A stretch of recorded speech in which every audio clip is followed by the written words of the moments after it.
Screen दिसते सगळ्यांना? हो.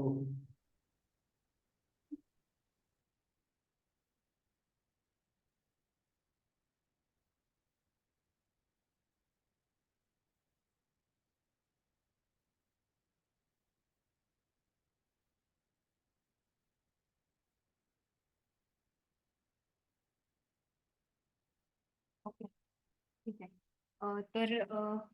सगळ्यात अगोदर पाहूया व्हॉट इज स्प्रिंग बूट. तर spring boot is a module of spring from which we speed up the development. त्याच्यासाठी आपल्याला काही टूल रिक्वायरमेंट्स पण लागतात. तर स्प्रिंग टूल सूट असणं गरजेचं आहे, जावा 17 असणं गरजेचं आहे. त्याच्यानंतर आपल्याकडे मावेन व्हर्जनही इन्स्टॉल असणं गरजेचं आहे. SQL सर्व्हर वर्कबेंचही असणं गरजेचं आहे. आता हे कनेक्ट कसं करायचं हे आपण मागच्याच डेमोमध्ये पण पाहिलंय. इथे आपला पासवर्ड, इथे मायस्क्वेल कनेक्शन आहे, तर इथे आपला पासवर्ड टाकायचा आहे आणि ते कनेक्ट करायचंय. त्याच्यानंतर आता स्प्रिंग इनिशियलायझर काय आहे? तिथे आपलं टेम्पलेट कसं बनवायचंय ते आपण पाहूया.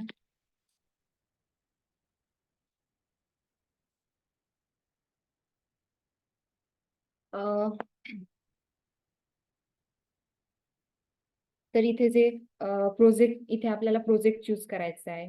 त्याच्यानंतर इथे खाली स्प्रिंग बूट व्हर्जन चूज करायचंय आणि इथे प्रोजेक्ट,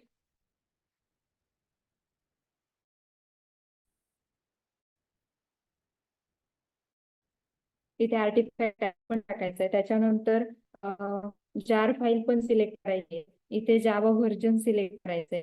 आता त्यानंतर आपल्याला डिपेंडन्सीज पण ऍड करायचे.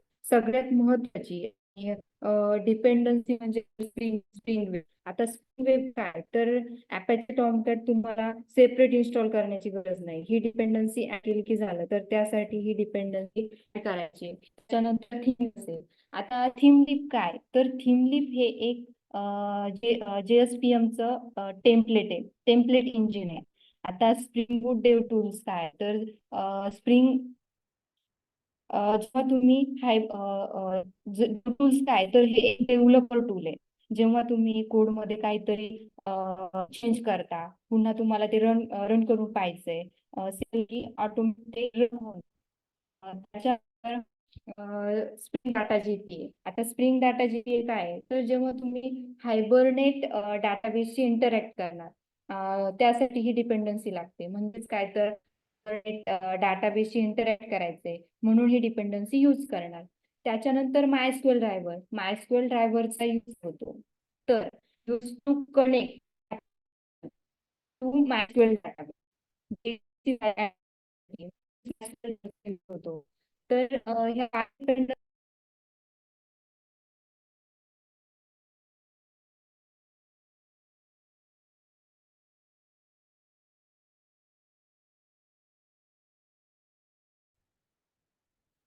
हॅलो. हॅलो. इंटरनेटचा इश्यू आहे का? हो सर. ठीक आहे, मी परत केलंय होस्ट.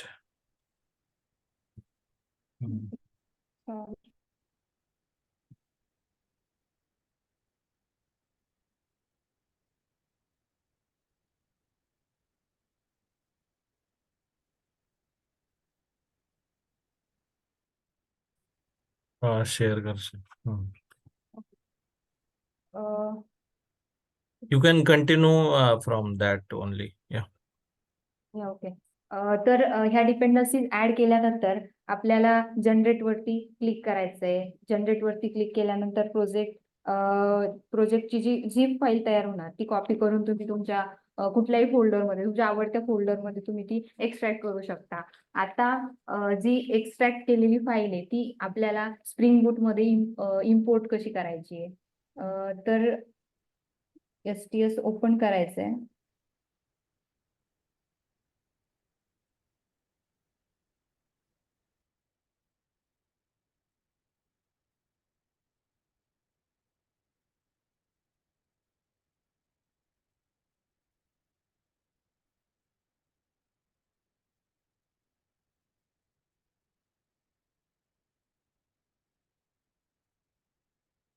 देन लॉन्च करायचंय.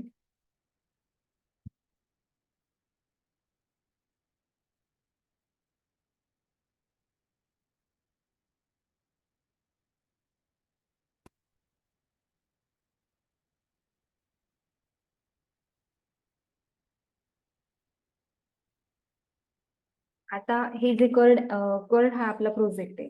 तर इथे सोर्स मेन जावामध्ये इथे सोर्स नावाचं जे पॅकेज आहे, या पॅकेजमध्ये आपल्याला कर्ड ऍप्लिकेशन दिसेल. आता हे कर्ड ऍप्लिकेशन कुठून आलं, तर हे कर्ड ऍप्लिकेशन जे आहे ते नेम दिलं तर त्यालाच आपण ऍप्लिकेशन हे नाव लावलं की झालं. तर ही झाली आपली ऍप्लिकेशनची मेन फाईल. देन इथे आपल्याला स्टॅटिक पण दिसेल. तर हे स्टॅटिक काय, तर स्टॅटिक मध्ये आपण बुटस्ट्रॅपच्या फाईल पण ठेवणार. त्याच्यानंतर टेम्पलेट काय, तर टेम्पलेट मध्ये HTML फाईल असणार. आता ऍप्लिकेशन डॉट प्रॉपर्टीज मध्ये आपल्याला ह्या ज्या 6 लाईन आहेत त्या ऍड करायच्या.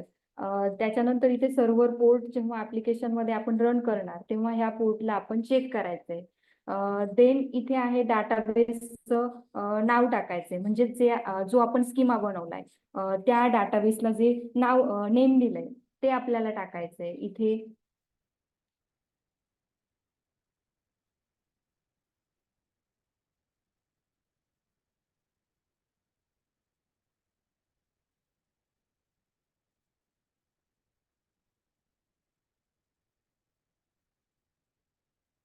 ऍक्च्युली STS ला प्रॉब्लेम येतोय, ऑटोमॅटिकली ऑफ होतंय सध्या.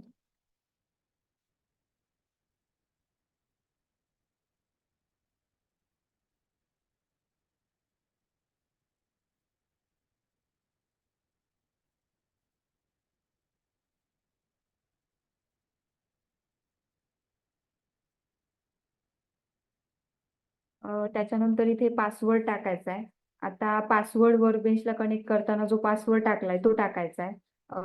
आता अपडेट, प्रत्येक वेळेला आपण जो डाटा रन करणार त्यावेळी त्यामधला एक्झिस्टिंग डेटा आहे तर तो डाटा अपडेट होण्यासाठी ही जी 6 लाईन आहे ती आपण ऍड करणार. म्हणजेच काय, तर नवीन ऍड केलं तर ते अपडेट होणार, याचा अर्थ असा होतो. आणि जर समजा अपडेटच्या ऐवजी तुम्ही क्रिएट केलं तर काय होणार, प्रत्येक वेळी रन करणार तेव्हा पहिला डाटा ऍड केलाय तो डिलीट होणार, परत पहिल्यापासून व्हॅल्यू स्टोअर व्हायला सुरुवात होणार. आता त्याच्यानंतर इथे काय, आपला जो कंट्रोलर क्लास आहे. आता मागच्या डेमो मध्ये आपण सगळे अनोटेशन्स पाहिले. आता रेस्ट कंट्रोलर काय, तर कंट्रोलर आणि रिस्पॉन्स बॉडीचं कॉम्बिनेशन आहे. त्याच्यानंतर आता गेट मॅपिंग काय, गेट मॅपिंग आपण कधी वापरणार, जेव्हा आपल्याला सिलेक्ट करायचंय, सिलेक्ट स्टार फ्रॉम युजर असेल तेव्हा आपण वापरणार. अपडेटसाठी पण गेट मॅपिंग वापरणार. जेव्हा बघा स्लॅश म्हणजेच काय, जी तुमची वेबसाईट आहे. गेट म्हणजेच काय, तर रिसोर्सला आपण रिक्वेस्ट करतोय. त्याच्यानंतर आहे पोस्ट मॅपिंग म्हणजेच काय, तर रिक्वेस्टला आपण क्रिएट करतोय. तर आपली जी पोस्ट यूज करणार, ऍट इन्सर्ट साठी पण पोस्ट मॅपिंग आपण वापरणार. त्याच्यानंतर आहे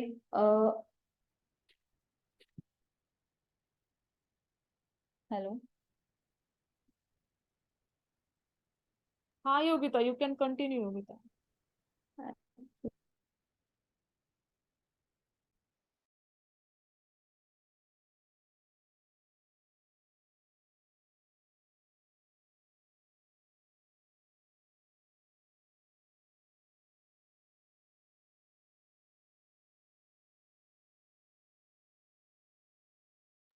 हॅलो.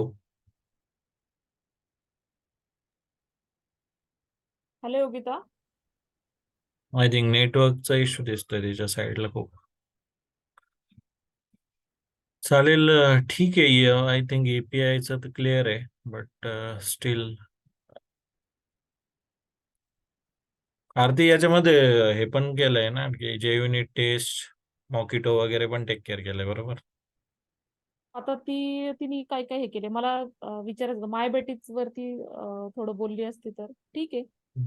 नाही नाही, नाही मला ओपिका माहिती पण आहे, बट ऍटलिस्ट हो हे हो हो बघूयात. केलेलं आहे. टेस्ट केसेस वगैरे केले तिने आणि हे किशोर, केलेलं आहे. रेकॉर्डिंग स्टॉप करशील? प्रॉब्लेम आहे सर, तिने टाकलाय मेसेज.